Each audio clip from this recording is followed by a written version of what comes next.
Chopra city police station के police निरीक्षक मधुकर साल्वे को सूचना मिली कि एक व्यक्ति गांजा लेकर उमरटी से चोपड़ा की ओर आ रहा है।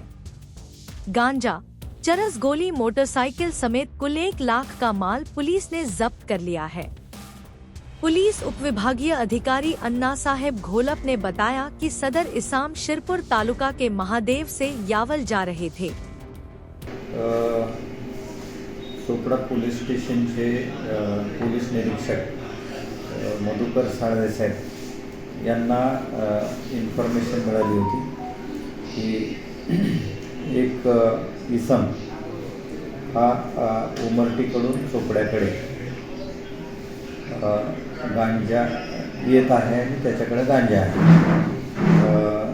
त्यांनी मिळालेली माहिती आहे ती सोबत स्टाफ बोलावला, त्यांना सांगितली आणि चोपड्यापासून साधारण 3 किलोमीटरवर उमरटी रोडला त्यांनी तो ट्रॅप लावला। साधारण 12 वाजताच्या आसपास तो इसम मोटरसायकलवर येत होता। त्याला स्टाफनं थांबवलं, त्याची झडती घेतली आणि त्याच्या एका पाठीवर जी सॅक होती त्या सॅकमध्ये गांजा मिळून आला।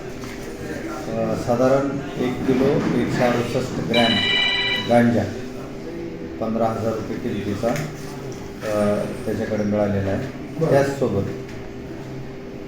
80 काळ्या रंगाच्या गोळ्या, म्हणजे चरस गोळ्या, त्याचं वजन आहे 72 ग्रॅम।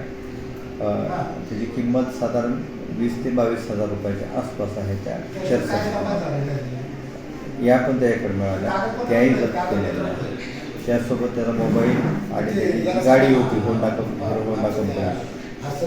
ती पण जप्त केलेली आहे। त्या व्यक्तीचं नाव आहे प्रफुल्ल प्रमोद धुमाळ, हा यावलचा राहणारा आहे।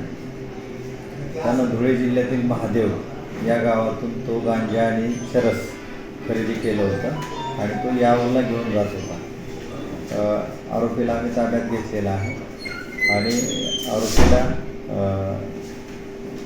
अटक करून पुढची कारवाई